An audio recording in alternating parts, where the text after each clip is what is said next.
দ্রৌপদো দ্রৌপদেয়শ্চ সর্বশ পৃথিবীপতে সৌভদ্রশ্চ মহাবাহো শঙ্খান দধ্নু পৃথক পৃথক।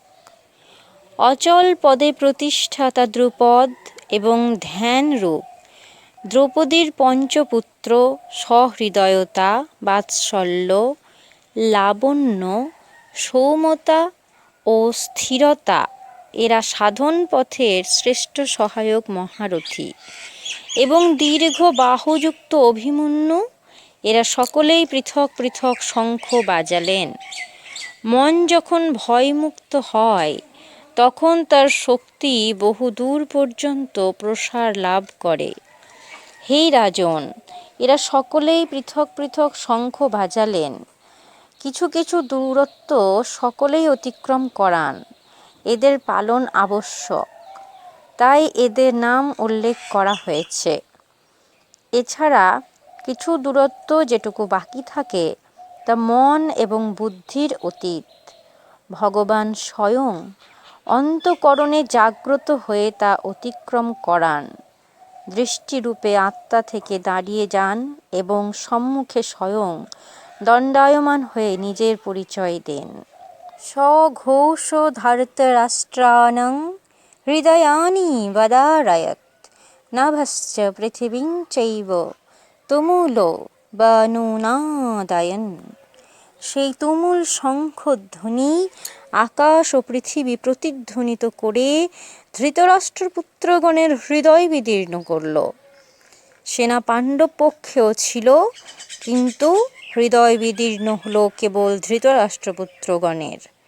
বস্তুত পাঞ্চজন্য দৈবী শক্তির উপর আধিপত্য, অনন্তকে জয়, অশুভ শান্তি ও শুভের আবির্ভাব নিরন্তর হতে থাকলে এই কুরুক্ষেত্রে আসুরী সম্পদ বহির্মুখী প্রবৃত্তিগুলির হৃদয় বিদীর্ণ হয়ে যাবে। তাদের বল ক্রমশ ক্ষীণ হতে থাকবে। পূর্ণ সফলতা লাভ হলে মোহময়ী প্রবৃত্তিগুলি সম্পূর্ণরূপে শান্ত হয়ে যায়।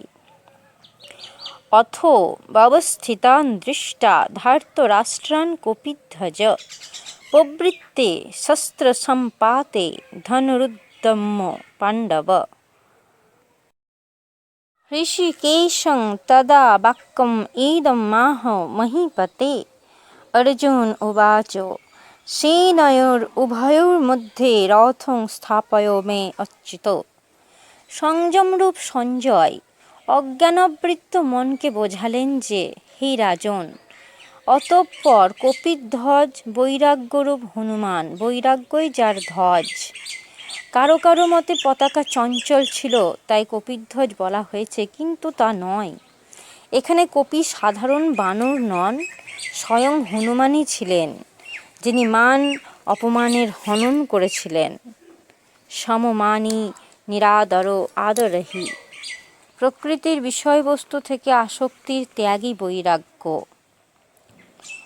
সেই অর্জুন ব্যবস্থিত রূপে ধৃতরাষ্ট্রের পুত্রগণকে দাঁড়িয়ে থাকতে দেখে শস্ত্রচালনার মুহূর্তে ধনুক তুলে ঋষিকেশম, যিনি হৃদয়ের সর্বস্বের জ্ঞাতা, সেই যোগেশ্বর শ্রীকৃষ্ণকে এই কথা বললেন, হে অচ্যুত, আমার রথ উভয় সেনার মধ্যে স্থাপন করুন।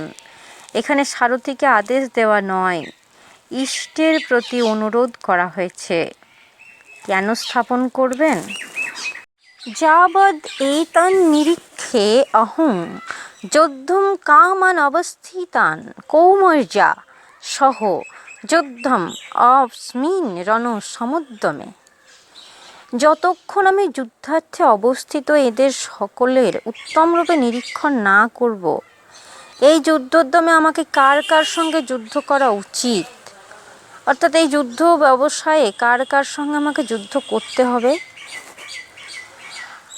যৎসমানন এবক্ষ অহং য এতে অত্র সমাগতা ধার্তরাষ্ট্রস্য দুর্বুদ্ধে যুদ্ধে প্রিয় চিকিৎসব। দুর্বুদ্ধি দুর্যোধনের হিতকামী যে সকল রাজাগণ যুদ্ধ করার জন্য এখানে উপস্থিত হয়েছেন, তাদেরকে আমি দেখতে চাই। সেই জন্য রথ স্থাপন করুন। মোহরূপ দুর্যোধন, মোহমুগ্ধ প্রবৃত্তি সমূহের হিতাকাঙ্ক্ষী যে সকল রাজাগণ যুদ্ধ করবার জন্য এখানে উপস্থিত হয়েছেন, তাদেরকে আমি দেখে নিই। সঞ্জয় উবাচ এবমুক্ত ঋষিকেশ গুড়াকেশেন ভারত সেনয়োরুভয়োর্মধ্যে স্থাপয়িত্বা রথোত্তমम्। ভীষ্মদ্রোণো প্রমুখত সর্বেষাং চ মহীক্ষিতাম উবাচ পার্থ পশ্যৈতান সমবেতান কুরুনীতি। সঞ্জয় বললেন, নিদ্রাজয়ী অর্জুনের এইরূপ বলার পর ভগবান শ্রীকৃষ্ণ, যিনি হৃদয়ের জ্ঞাতা, তিনি উভয় সেনার মধ্যে ভীষ্ম, দ্রোণ ও মহীক্ষিতাম দেহরূপ পৃথিবীকে অধিকার করেছেন যে রাজগণ, সেই সকল রাজাগণের মধ্যে উত্তম রথ স্থাপন করে বললেন, হে পার্থ, সমবেত কৌরবগণকে অবলোকন করো। এখানে উত্তম রথের অর্থ সোনার উপর নির্মিত রথ নয়। সংসারের উত্তমের পরিভাষা নশ্বর বস্তুর অনুকূলতা, প্রতিকূলতার উপর দেওয়া হয়, কিন্তু এই পরিভাষা পূর্ণ নয়। যা আমাদের আত্মা অর্থাৎ স্বরূপের সঙ্গে সর্বদা সহযোগিতা করে, তাই একমাত্র উত্তম, যার পর অনুত্তম অর্থাৎ মলিনতা বলে কিছু থাকে না। তত্রাপশ্যৎ স্থিতান পার্থ পিতॄনথ পিতামহান আচার্যান মাতুলান ভ্রাতॄন পুত্রান পৌত্রান সখীংস্তথা শ্বশুরান সুহৃদয়শ্চৈব সেনয়োর উভয়োপরি।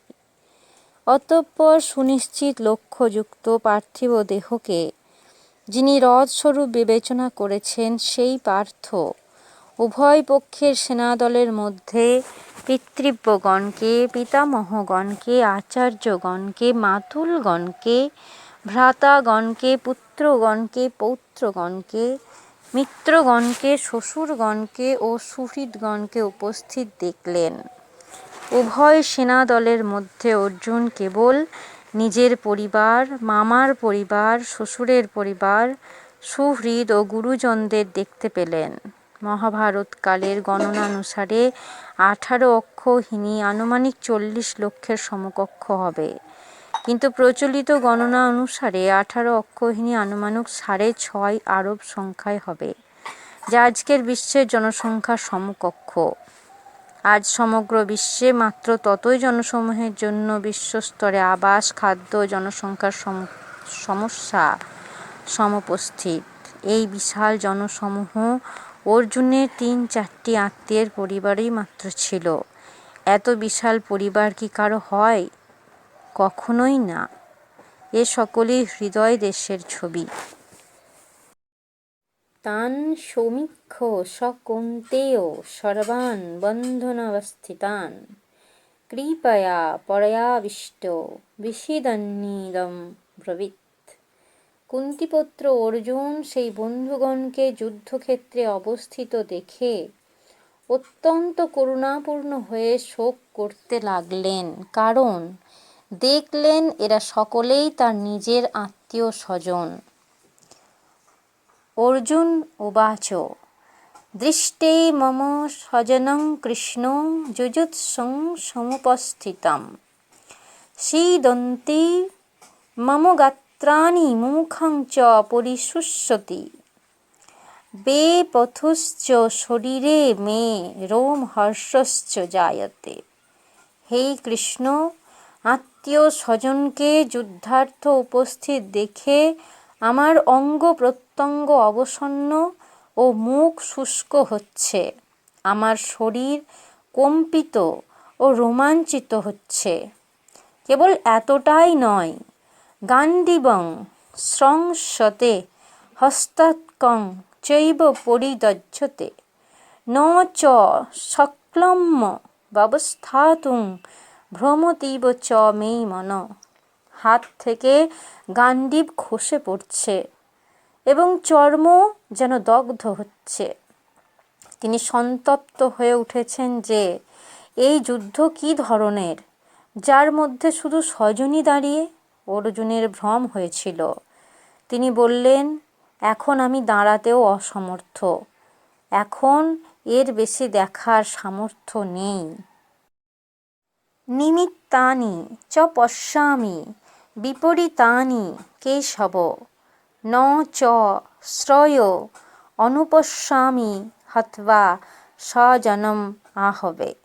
হে কেশব, এই যুদ্ধের লক্ষণও বিপরীত দেখছি।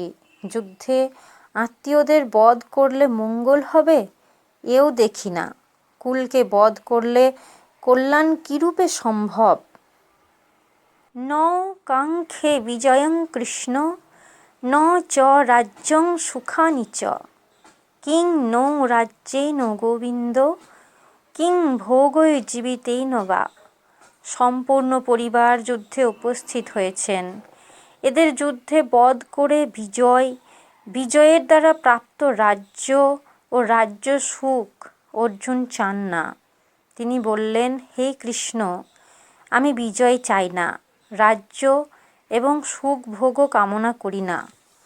হে গোবিন্দ, আমাদের রাজ্যে কি প্রয়োজন, আর সুখ ভোগ বা জীবন ধারণেরই বা কি প্রয়োজন? কেন? এর উত্তরে বললেন, যে সামর্থ্যে কাঙ্ক্ষিতং নো রাজ্যং ভোগা সুখানি চ, ত ইমে অবস্থিতা যুদ্ধে প্রাণাং ত্যক্তা ধনানি চ। যাদের জন্য রাজ্য ভোগ ও সুখাদি আমার অভিলাষিত, সেই স্বজনগণই প্রাণের আশা ত্যাগ করে যুদ্ধে উপস্থিত হয়েছে। আমার রাজ্য অভিলাষিত ছিল তো পরিবার নিয়ে, ভোগ সুখ ও ধনাদির পিপাসা ছিল তো স্বজন ও পরিবারকে নিয়ে ভোগ করার জন্যই। কিন্তু যখন তারা সকলেই প্রাণের আশা ত্যাগ করে যুদ্ধে উপস্থিত হয়েছেন, তাহলে আমার সুখ ভোগ বা রাজ্যের প্রয়োজন নেই। এ সকলই এদের জন্য প্রিয় ছিল।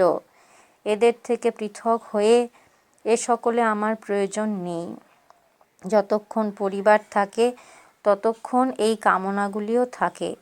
কুঁড়ে ঘরে বাস করে যে ব্যক্তি, সেও নিজের পরিবার, বন্ধু ও আত্মীয় স্বজনদের বধ করে বিশ্বের সাম্রাজ্য স্বীকার করবে না।